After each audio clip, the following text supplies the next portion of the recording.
Hi everyone, I'm Alister Benn and you're watching Expressive Photography. Welcome back. Today in this video I want to talk about the photographer's greatest obsession, and that is sharpness.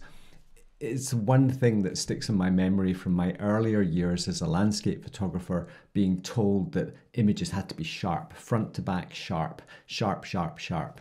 And I became obsessed with it the same as everybody else, looking at all the different ways you could sharpen images in RAW files, sharpen them in Photoshop, all the different plugins that we bought, spending money on. And what I want to do today is look at this objectively. I want to try and blow the lid off the whole thing and get you to ask your own questions. What is my relationship with sharpness? What's my preference? What does the image need? And one of the things we need to remember is there's a very big difference between sharpness and focus. So let's dive into a few photographs and we will explore this topic further.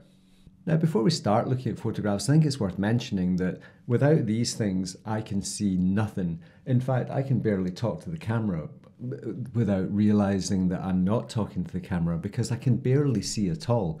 In my experience, there's only 3 things in the world that have perfect 20/20 vision, and that is eagles, fighter pilots, and nosy neighbours. They seem to notice everything that's going on in the neighbourhood. But in terms of landscape photography, what we experience when we're out there in the landscape isn't perfect. We perceive sharpness and detail in very, very different ways, because the way the human eye works is that the thing that's right in front of your vision tends to be sharper, and then we've got this peripheral blurriness, this out of focusedness. And what that does is it filters out the amount of information our brain has to deal with. Now, one of the things I notice an awful lot looking at photographs online is they are too sharp. We have this detail and clarity all over the place that makes them just feel unreal. And I'm not advocating that as landscape photographers we have to just deal in realism the whole time. A lot of my own work is quite abstract, but there is physical realities to how the world works, how we deal with the world, how we perceive the world, and how we can convey that in a 2-dimensional surface, which is what photography is. We're not making 3D models, we're making 2-dimensional flat surfaces.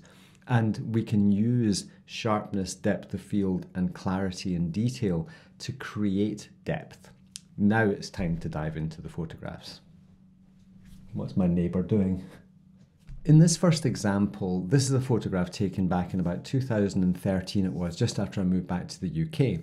Now, the beautiful big round boulder in the foreground there is only about this distance from the front of my camera. I was using a Nikon 1424 back in those days. So it is expected that that should be sharp and detailed because it's right in front of the camera. As we progress through the frame, we can see that the sharpness or the detail decreases. And what that allows the image to do is feel as if that boulder is closer than the stuff in the back. So I'm using the natural distribution of detail, and the image is focused front to back. So that area at the back of the frame is just as focused as the stuff at the front, but it's not as sharp as the stuff at the front. I haven't sharpened this photograph. In fact, I don't sharpen any of my photographs. I have a little bit of input sharpening in Lightroom when I import the images, and it's just the default, which I think is 40 points or something like that, because RAW files in their own way are just a little bit soft. So there's a little bit of input sharpening, but I don't do any post sharpening at all. So all of the images I'm going to show today are effectively unsharpened. This is just the sharpness of the lens. So I think in this first example, we can see that that transition, that difference between the front and the back creates quite a lot of depth here. If I was to suddenly start adding clarity or sharpness to the back of this photograph, we would lose the depth. Because our brains, being supercomputers, we have this way of looking at the world that tells us that something is further away or closer to us because we see more detail in the front. If we go to the optician and we could read every single line down to the absolutely tiniest one from halfway across the street, there'd be something wrong with us. So we have to understand that the world and the way we perceive it is fine-tuned in our mind. In this next photograph, this is a classic distribution of front to back contrast. So the front has quite a lot of detail, but from this viewpoint, and this is in the Yellow Mountains of eastern China, from the foreground there, you're actually maybe 50 or 60 meters from the closest thing in the frame, and then you're looking miles and miles across the mountains there. So we can see that we have more detail in this layer, and then receding into the distance, we're getting less and less and less detail. That is a function of reality, particularly given how misty and foggy it was. That transition of detail and clarity and contrast tells us that we are receding into the distance.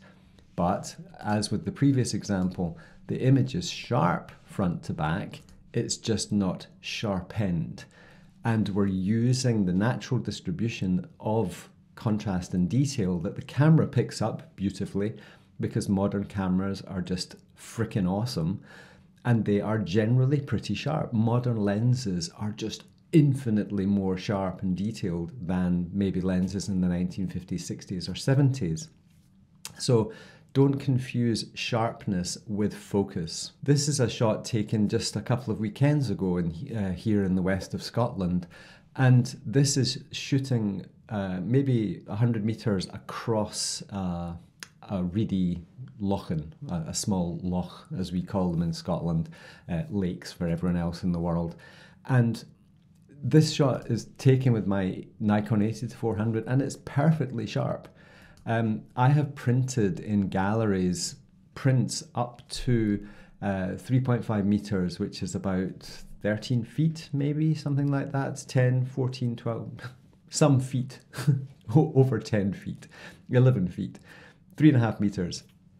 It's 2022, 3.5 meters. I printed out these massive prints and never once have I looked at it and thought, well, that's not sharp enough. You know, because our relationship with images, again, is I've got lots of photographs on the wall in the house, you know, from other photographers mostly, and I never ever go and stand that far away from them looking at individual pixels, because I'm enjoying the aesthetic of the whole thing.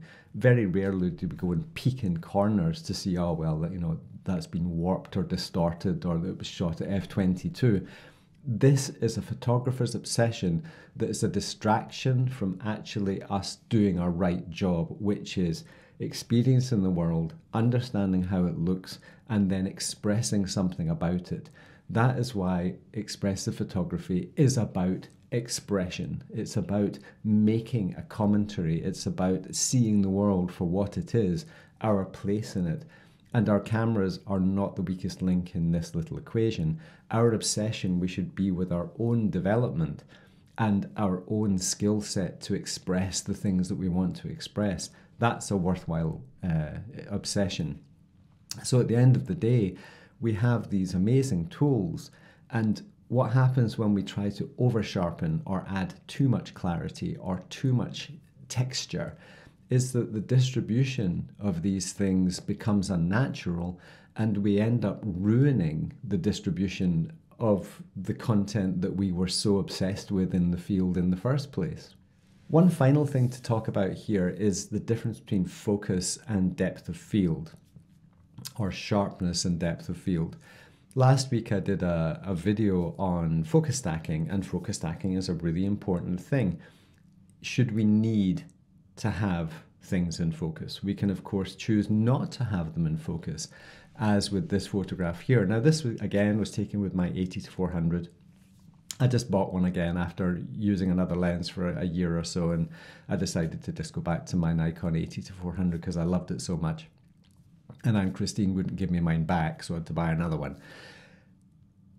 So I was out testing it because I wanted to see how sharp it was, because I'm still obsessed. But it needs to be sharp where it needs to be sharp. It doesn't need to be sharp everywhere. So in this particular photograph, this was taken about 320 millimeters, and it's sharp in a very, very narrow band of focus, just in this area, a little bit on here, and the leaves, there's a couple of little bits are sharp. But I was using a shallow depth of field because I wanted to use atmosphere as a simplifier of the composition. If all of the trees and all of this vegetation at the back of the frame had been sharp, then you end up with all this overlap of content where this suddenly starts to blend with the background there because it's sharp, and then this tree and these ferns and the back of the woodland there is also sharp. If everything is sharp, it becomes confused. We can use lack of sharpness or atmosphere or shallow depth of field to actually separate busy landscapes into far simpler landscapes. I would really urge you to explore your relationship with sharpness, your relationship with depth of field. Atmosphere is one of the most alluring qualities of landscape photography.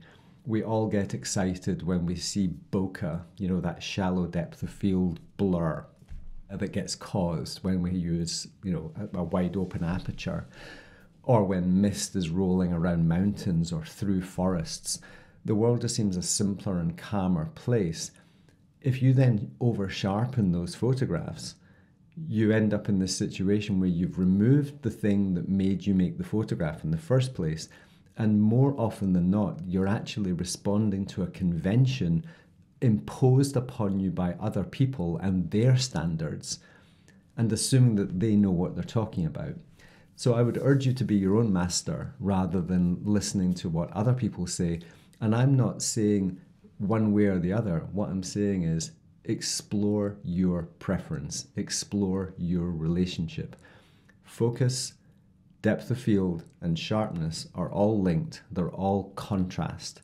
And contrast is one of the triggers, one of the 5 triggers that I talk about in every ebook that I write these days.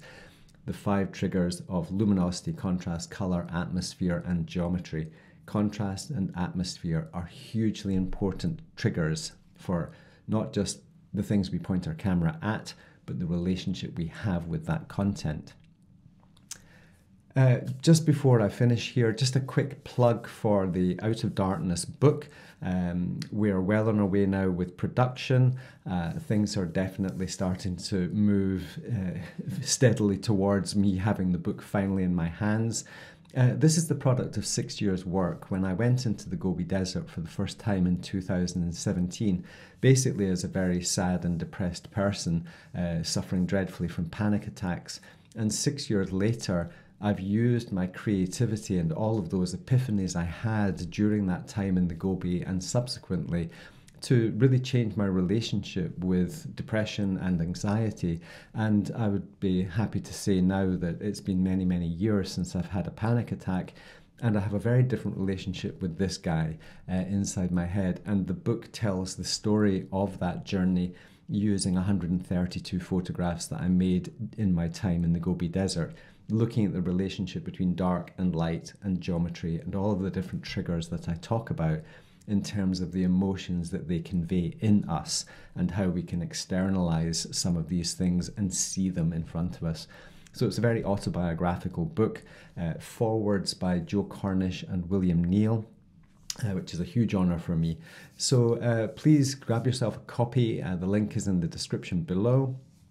But apart from that, we'll see you again soon. And I hope you find this content useful. And if you do, do the usual blah, blah, blah. And yeah, that's it. Sharpness, depth of field, focus, explore, have fun, enjoy. Bye for now.